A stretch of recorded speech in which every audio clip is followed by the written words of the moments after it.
Assalamu alaikum wa rahmatullahi wa barakatuhu. Barkanmu da sake saduwa inda muke karanta muku littafin auren babban mutum wanda Ummi Muktar ta wallafa. Tare da ni mai karatu Musa Muhammad Sani. Kada dai a manta a danna mana subscribe sannan a danna alamar ƙararrawa. Mun gode. Zara jikinta ya yi sanyi har tsuma take, don har yanzu ba ta yarda da zancen momi ba cewa Musayin ne mijinta. Aisha ta taso gunta, ta kama hannunta ta ce mu je ciki. Wani ɗaki suka shiga, ta nuna mata toilet. Wanka Zara ta yi, ta goge jikinta. Aisha ta nuna mata wata doguwar riga mai ratsi da mayafinta shi ma kuma mai ratsin ash. Godiya ta yi mata ta ce no ba na so. Murmushi ta yi kawai ta shiga gyarawa. Aisha ta ce ni fa ina tsoro kar yayanki ya ce sace ki muka yi. Dariya Zara ta yi ta ce haba dai wani irin sace ni kuma daga taimako. Kai kin ga na manta ma an ce idan na sauka a jirgi na kira, gashi kuma kin ga na manta. Aisha take shaida mata cewa to ai kenan yanzu in kin mun fito falo sai ki kira ko.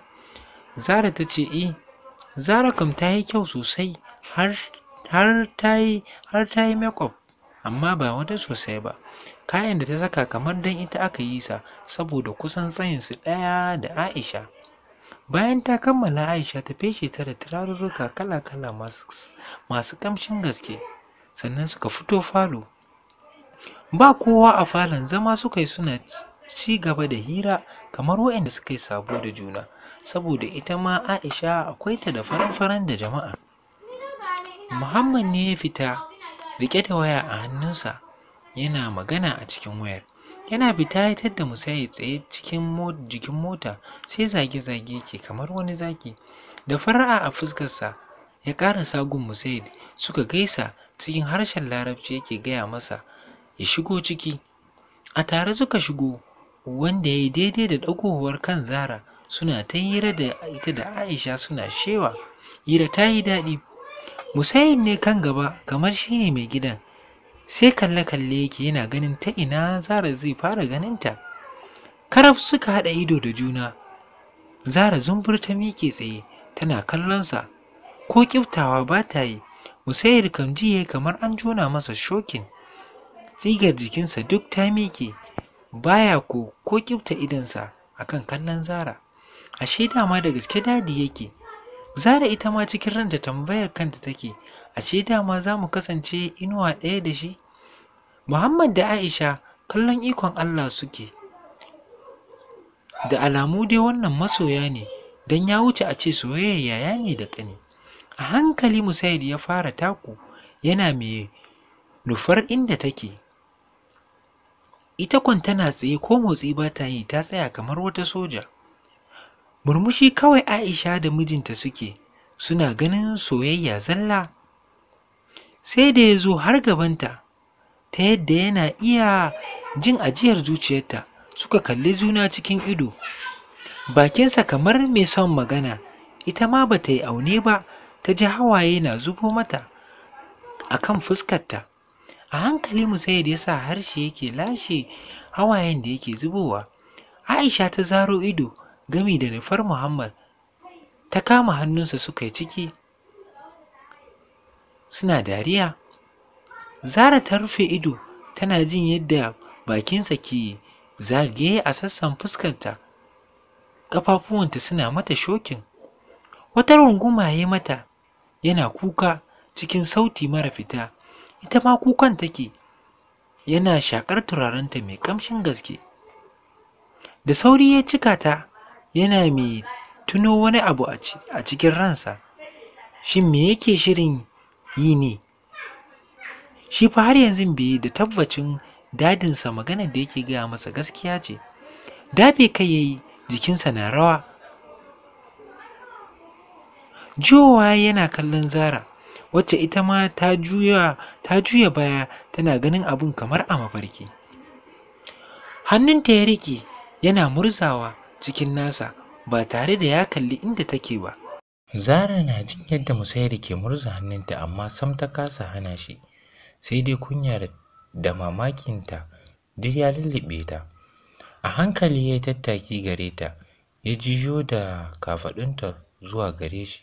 kanta na sunkuye, ya sa fuskarsa daidai kunnenta cikin murya a hankali mai jan hankali ya ce, ina miki barka da zuwa momina, ko za ki iya kira min matar gidan ki ce ta fito mu yi sallama saboda mu za mu tafi. Motsi take da bakinta, wanda Musayid duk juyin da ta yi idonsa na kanta. Sake raɗa mata yayi a karo na biyu abin da ya gaya mata ɗazu. A hankali ta ɗaga kai alamun to. Murmushi ya yi sannan ya cika ta ya koma waje ɗaya ya tsaya kamar wani soja. Zara ta rasa ta inda za ta fara, nan cikin murya ƙarama ta fara kiran Aisha. Aisha wacce suke ɗaki da mijinta tun ɗazun suna ta hira akan Zara cewa da alamu ko dai matarsa ce ko dai masoyiyarsa, irin wannan kallon juna haka. Muhammad ya ce, kin tuna lokacin da na fara ganin ki nima haka na kaife ki da ido? Ta yi murmushi ta ce, ka ji, ka bari na ji, na ji kamar tana kira na zo mu je tare, wataƙil tafiya za su yi. Muhammad ya riƙe hannunta suka fito da fara'a a kan fuskarsu. Musayid ya mai da kallonsa gaba ɗaya saboda soyayyarsa shi ma ta ba shi sha'awa. Zara ko kamar wacce aka zare wa laka ta yi lakwas da ita. Jin muryar Musayid ta yi yana faɗin, mun gode fa, Allah ya saka da alkhairi, yau da ba don ku ba da ban san inda ƙanwar nan tawa za ta shiga ba. Yana magana yana mai kallon Zara. Aisha ta yi murmushi ta ce, ai ba komai, mun zama ɗaya, yanzu sai ka ba mu adireshi, idan an kwana biyu za mu zo tare da mijina. Tana mai magana tana mai riƙe hannun mijinta Muhammad, wanda ke kallon ta ya ce haka ne kuma mai kalbi. Musayid ya yi murmushi ya ce, haka ne, ai ba wani ɓoyayyen waje ba ne, idan kika je Merit Hotel, layin da ke tsakaninsu na uku, wato El Tower Council, Zamalek Palace. Muhammad ya ce, na sani, ba ma nisa, insha Allahu za ku gan mu. Musayid ya miƙa masa hannu suka yi musabaha. Zara ta yi murmushi ta ce, na gode aminiyata, na gode, sai kin ganni. Aisha ta miƙa mata hannu da fara'arta. Zara ma haka. Suka yi wa junansu bankwana. Har bakin gate suka rako su. Aka zuba mata akwatinta a cikin boot. Sai da suka shiga mota sannan suka jiyo gami da rungume juna suka shiga cikin gida. A mota Musayid ya kasa furta kalma ko da guda, sakamakon wani yanayi da yake ji a tare da ita. Anya ko ba wasa ake masa ba, ko dai turo ta aka yi ne ta yi karatu. Ash, abun da ya ji kenan. Zara ta furta. Ya yi saurin kallon gefenta gami da fakin. Ya ce, momina, what wrong with you? Kai ta dafe tana cewa wallahi kaina ne. Hannunsa na rawa ya dafe kan nata. Sai ya ji wani zafi. Ya ce mata, sorry momina, mun kusa zuwa gida. Idan ta buɗe a hankali, jin ya ce mata momi, wato shi ma ya san kamar auren nasu na wasa ne, shi yasa yake ce mata momi. Ta kalle shi ta ce, thanks, na gode. Ya yi murmushi ya ce, for what? Ta ce, for everything. Murmushi kawai ya yi, ya ci gaba da driving har suka zo gida. Da hanzari gateman, wanda ake kira da Ahmad, ya zo ya buɗe gate yana musu maraba. Shi ya fara fitowa ya buɗe mata murfin mota, ya riƙe hannunta, ya jawo ta jikinsa, ya ɗago fuskarta, ya ce, mu ga idon naki, ko kina jin bacci ne? Zara mamakinsa take, wai yau mai son shi ne yake rungume da ni haka. Ta yi ƙasa da kanta tana ƙoƙarin ƙwacewa. Ya murmushi ya cika ta gami da buɗe mata bud, ya ɗauko mata akwatinta. Jikinta na ƙanƙame da hannunta har inda take. Ya zo ya kuma riƙe ta suka yi ciki. Ita kawai mamakinsa take, lallai bai da kunya. Babban falo ne, suna shiga sanyi AC ya buge ta. Ta yi saurin dafe kanta tana mai runtsa ido. Musayid bai kula da ita ba, wani ɗaki ya nufa ya ajiye mata akwatin nata, sannan ya dawo falo. Kanta ta ɗaga ta kalli falon, sak ba abin da ya raba su da na Aisha, wato ta fuskanta duk kusan masu kuɗin Larabawa. haka tsarin su yake, da san ma keken gida gashi abin sha'awa. Shi ma upstairs ne ƙwaya 4, sannan duk adon gol ne aka kewaye gidan da shi irin na Arab, kama daga fulawa, kayan kyale-kyale, turarurruka da irin frame masu adon zinare. Akwai ɗakuna guda 5 manya da su, wanda haɗe suke da toilet.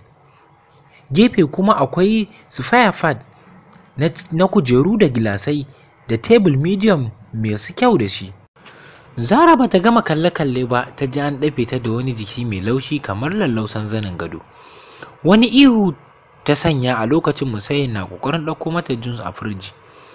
Wurgar da kwalin juice ɗin yayi, yana ƙoƙarin ganin abun da take wa ihu. Dariya ya kama yi, ya zube kan wata farar kujera yana kallon Zara yana shafa kai. Wajensa tayo, bai aune ba, kawai ya ji ta a jikinsa ta rungume shi kamar za ta shige jikinsa. Kukan gaske ya ji tana yi, abin da ya sa ya yi saurin ɗago ta kenan, ya cilli da farar magen da ta hau kanta. Rarrashinta ya shiga yi, yana rungume ta gami da shafa bayanta, ya cire mayafin da ta zagaye kanta da shi. A hankali salon ya sauya da wani zazzafan romance da yake mata, ita kan ƙoƙarin janyewa take yi amma ya rungume ta sosai. Da sauri ya cika ta, yana rufe ido yana buɗe shi. Dafe kai yayi, ya miƙe tsaye yana nufarta yayin da ta durƙushe a ƙasa. A hankali ya maida zancen wani salo, ya ce it's okay, she is gone. Ta ɗago da kanta tana kallon ɗaya ɓangaren ta ga ko magen ta tafi. Aiko magen ta gani kwance kan wani lallausan kafet, ta yi lamo da ita tana kallon su. Sai yanzu ta ga kyawun magen. Fara ce mai 'yar ƙiba, ga gashinta fari mai yawa kamar auduga dan laushi. Murmushi ta yi wa magen. Ga mamaki sai ta ga magen ta taso har da sauri tana nufota. Zara ta yi saurin matsawa kusa da Musayid, ta dafe cinyarsa. Ido yake binta, don kuwa ya ga tana cikin tsoro. Magen na zuwa gunta ta miƙa mata hannu, da sauri ita ma magen ta miƙa mata hannu, kamar suna gaisawa ɗin nan. Zara ta kalli Musayid da busassun hawayenta, ta yi murmushi. Shi ma murmushi ya yi mata, ya ɗauki magen yana mata wasa haɗi da shafa kanta. Ita ma magen wasa take masa, kamar jira take ya tsokane ta. Zara murmushi take yi gami da nufar wani ɗaki. Musayid tsaye ya miƙe, magen na kafaɗarsa. Ya ce ina zaki? Bata juyo ba, ta ce zani ne na kwanta. Ya yi tattaki har gunta, ya ce amma za ki iya kwana ke ɗaya kuwa? Wasa take da hannunta, ta ce zan iya kwana. Ya ce to oke, mu je na raka ki. Har ɗakin ya raka ta, kuma har zuwa yanzu magen na hannunsa a rungume. Ya ce akwai snacks a firji ko da za ki ci. Ta ce ni na ƙoshi. Ya ce to shikenan, ko dai na girka miki ne? Ta ce a'a. Murmushi yayi, ya ce oke sai da safe. Ba tare da ta jiyo ba ta ce to. Ƙofar ya ja ya rufe, sai da ya tsaya ya yi wani tunani. Sai da ya minti 10 sannan ya bar wajen, ya nufi ɓangaren ɗakinsa. Wayarsa ya ciro ya fara kiran momi. Bayan sun gaisa, ta ce ina Zara? Ya ce tana ɗaki, ina ga ko ta yi bacci ne yanzu. Allah sarki, ashe ka ganta. Ya murmushi ya ce dama fa wani mall ta je ta sayi abu, ko wajen ban bari ba ta dawo. Momi ta ce masha Allah, ka haɗa ni da ita gobe da safe ko? Ya ce to momi. Sallama za su yi, ya yi saurin cewa momi wai da gaske kun aura min Zara? Ita kuma Fa'izan fawa aka aurawa. Momi ta kalli dadi wanda duk yana jin su. Ya murmushi irin nasu na manya. Momi ta ce Fa'iza abokinka Umar ne ya aure ta. ita kuma Zara muka yanke shawarar aura maka ita. Idan kuma baka son ta, sai ka yi mata biza ka dawo mana da ita, mu muna son ta a gida. Musayid da sauri ya ce, aha ba momi. Daga tambaya, dariyar dadi ya ji shi da momi. Ai da sauri ya kashe wayar, cikin jin kunya, yana murna da farin ciki. Ya ɗaga magen sama yana juya ta. Toilet ya shiga don yin wanka, cike da farin ciki farransa. Wai yau shi ne Zara ta zama mallakinsa. A ɗaki Zara tsoro ne ya kama ta, ganin girman ɗakin gari guda da shi,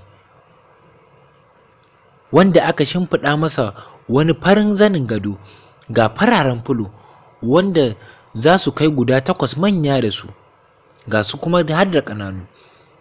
Wanka ta yi ta fito ɗaure da tawul a jikinta, daman ta yi alwala. Zama ta yi a bakin miro tana busar da gashin kanta. Musayid bayan ya fito daga wanka, tirikwata ya sanya sai ƙaramar riga. Bayan ya feshe jikinsa da turare masu ƙanshi, ya nufi ɗakin Zara. Da gudu magen ta biyo shi, wai za ta bi shi. Ya sa hannu ya ce mata, she go back. Ina za ki bi ni yanzu? Ya faɗa yana yi wa magen murmushi gami da rufe ƙofa. Ko da ya buɗe ƙofar ya shiga, sai da ya wuce wani korido wanda ya sha kayan ado nau'i daban-daban irin na Larabawa, sai ƙamshi yake. Cikin sanda yake tafiya har ya iso daidai gunta. A nan ne ya ganta, daga ita sai tawul tana shafa mai. Ya yi saurin komawa ya laɓe yadda ba za ta gan shi ba. A hankali yake leƙa yana kallon yadda take shafa mai, kamar ba ta son shafawa domin cikin sanyin jiki take shafawa.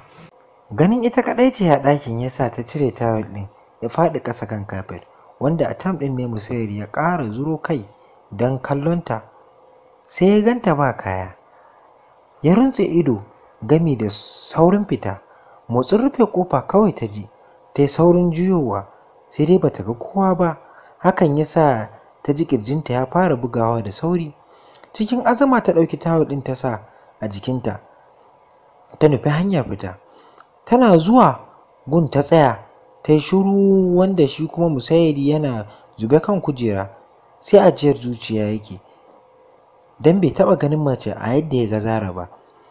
Jiya ana nokin, ya aje magen da ke kan kafaɗarsa, ya nufi inda Zara take ƙwanƙwasawa. Jingina ya a jikin ƙofar, ita ma Zara tana jingine, inda yana iya jiyo sautin turarenta. Zara ya yi murmushi ya ce, ko kina buƙatar wani abu ne? Ta yi murmushi ta ce masa, akwati na dama nake so ka ɗauko mini ne.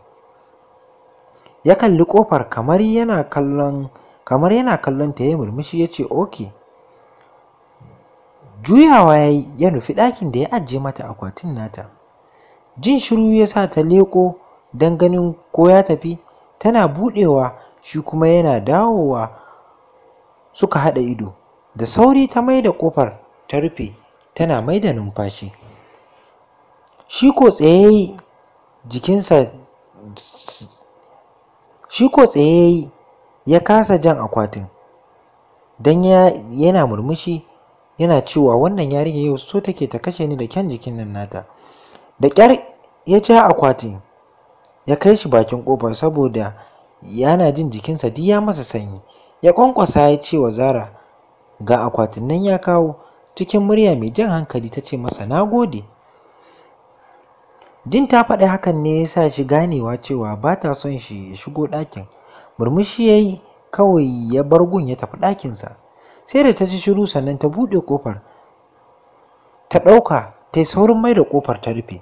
A hankali ta buɗe akwatin don zaɓar kayan da za ta sa, sai dai ta ga kayan dukansu gaba ɗaya matsatsun kaya ne, ƙananu ne, matsatsu, wanda ita a iya saninta ba ta san su ba. Da sauri ta buɗe ɗayar, ita ma hakan take, duk ciki babu na sawa a gare ta saboda ƙanƙantarsu. Bakin gado ta ta nema ta zauna ta ce to wa ya sako min wa'annan kayan, ni dai ban san su ba, ba ni da kuma irinsu a cikin kayana. Nan ta tuna ashe Momi ce ta haɗo mata akwatin nata. Murmushi ta yi gami da zaɓar wanda za ta saka, sai dai duk kayan ƙananu ne kamar na 'yan bebi. A hankali ta samu wani milik kalo, riga ce mai siririn hannu da wandonta mini da wani ƙaramin mayafi wanda ake sanya shi ɗan ƙarami wanda ake ɗaurawa a gashi. Ba ƙaramin kyau suka yi mata ba, ta feshe jikinta da turare da kuma body spray.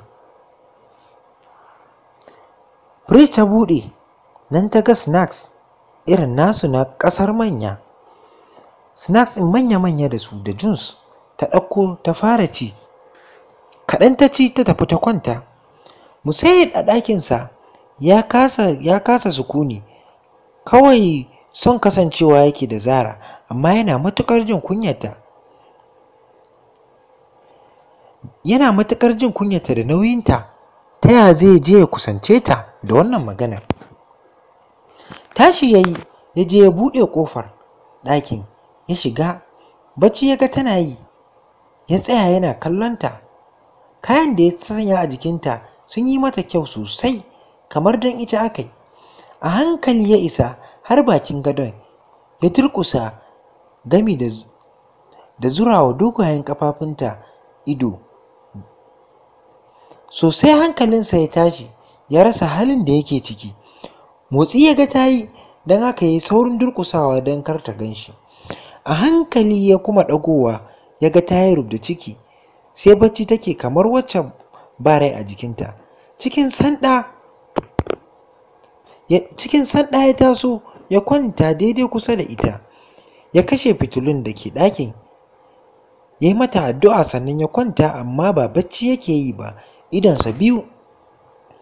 Kusa da ita ya matsa ta yadda zai iya jin numfashinta, ya sa kansa daidai fuskarta yana kallonta har barci ya ɗauke shi. To masu sauraro, a nan ne za mu dakata, sai a saurari zuwan shirinmu na gaba. Kada dai a manta a danna mana subscribe sannan a danna alamar ƙararrawa.